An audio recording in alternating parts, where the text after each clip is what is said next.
I'm the Draw My Light prison wife. I'm the legally blind artist that is rapping and painting for justice. Hoping, girl, because you got to hold your breath for justice. To see justice before it all fades to black. Is his your girl Cadillac. Anyways, guys, I'm coming through January the 1st, 2026. Surprised I even got that date right because usually you end up saying the year that it was 25. But yeah, time just moving right along. Um, Today kind of been weird. Like literally, I thought I was off because someone opted to take my day. And despite needing money, because we work to live and live to work, hustle hard until it hurts, work our fingers down to the bone. And once you pay your bills, you got nothing to come home with. Or be lucky if you have enough to buy yourself a cup of coffee. His yeah, girl Cadillac.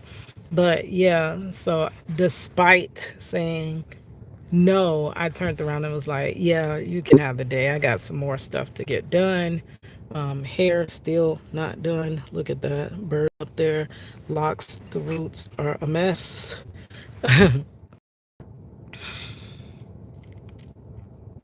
But I said, yeah, and then they never switched the schedule. So I literally had still run into work. So, but thank God I was able to get my endless to do stuff done before. So now I have the evening free. I'm going to be trying to take care of a couple issues. Me and my daughter, we about to go take the kids somewhere real quick.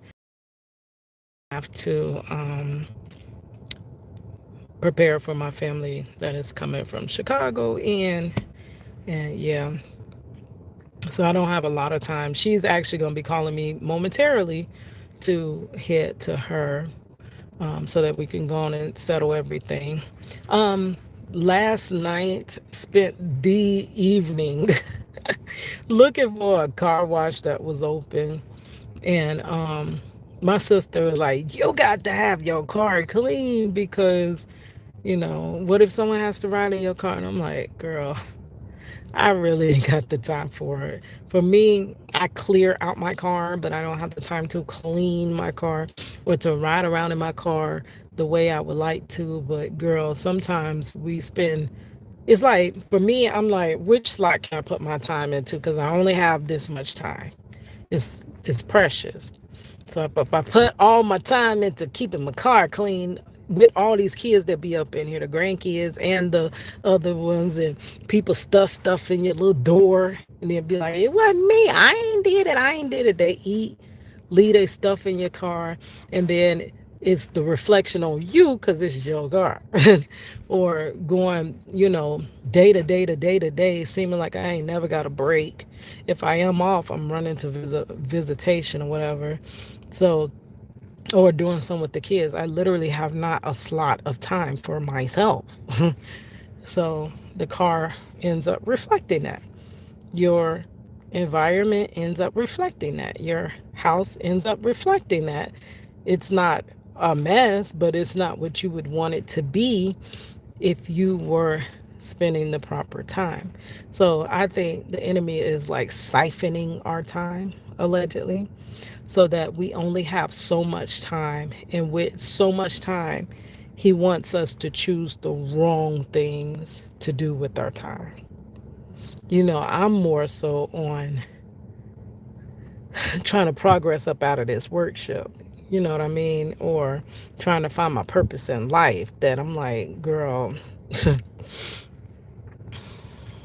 But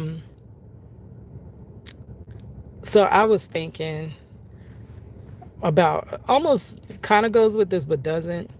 So it is 2026.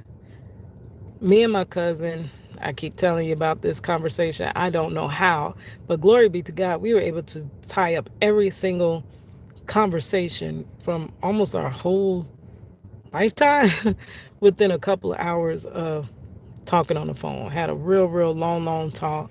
Um, and I thank God for that talk. But one of the things was we got on working and how difficult it is for me to work. Set apart to serve helped me a lot through my work situation. I am disabled in conflicting disabilities. So if they alleviate one issue, I still have the other issue, right? I really need to work a reduced schedule because I have herniated disc and carpal tunnel arthritis and things that are aggravated by working. But I have to work full time in order to get my insurance because I was needing a cornea transplant, which, baby, I'm thinking no on that.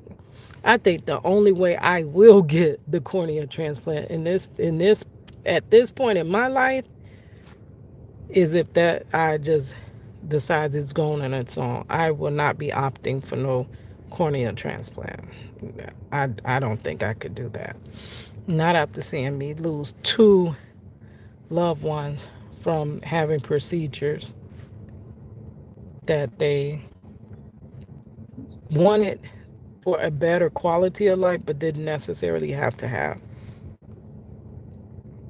So maybe I should just be thankful for the vision that I have. I am thankful for it and just stay right here with the vision that I have rather than trying to have a transplant and be going to bed.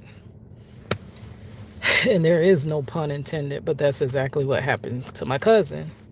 He was on dialysis. And give me a sec.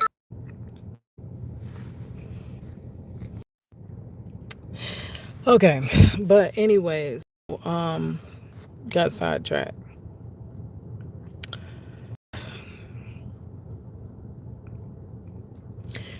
But we were having a talk about how difficult it really is for me to work.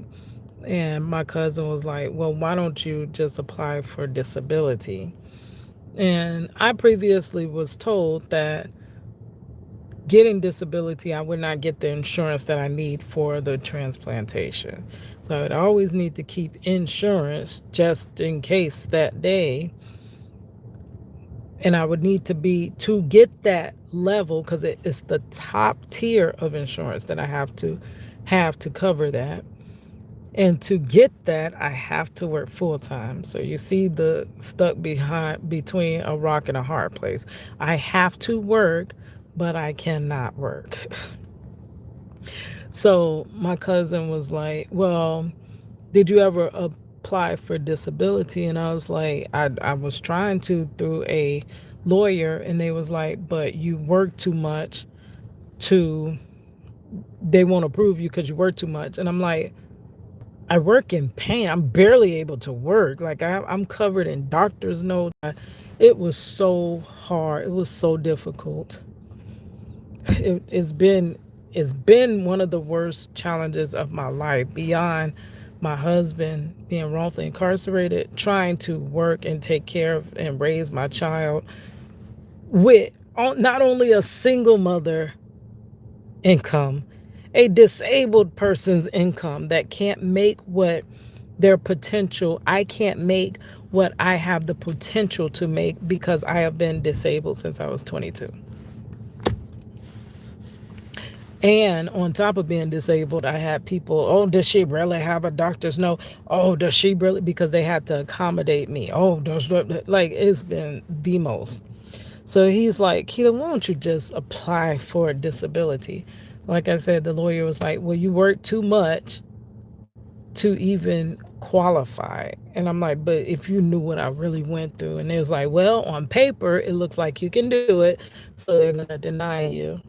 So this year, last year, I was talking to my cousin. I was like, okay, I'm just going to let you help me do this whole process. But I have attention deficit issues where when things are overwhelming, I tend to push them off, which is perfect. That's the perfect pitfall for me.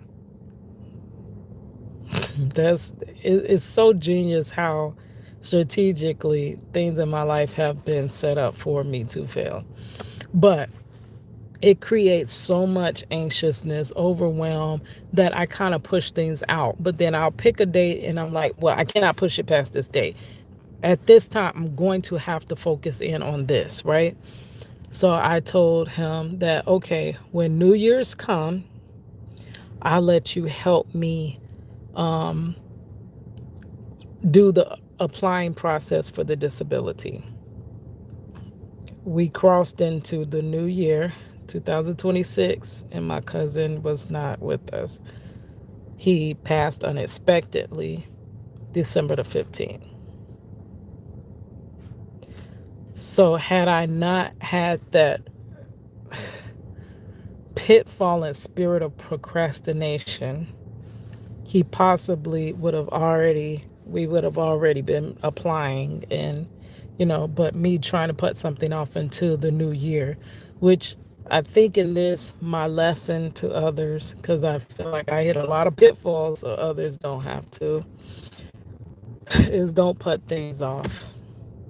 If you can, which is hard if you got that ADHD like me, it is really, it is like retraining your whole brain. But I'm so glad that God revealed to me what the issue was, because I really just thought I was crazy.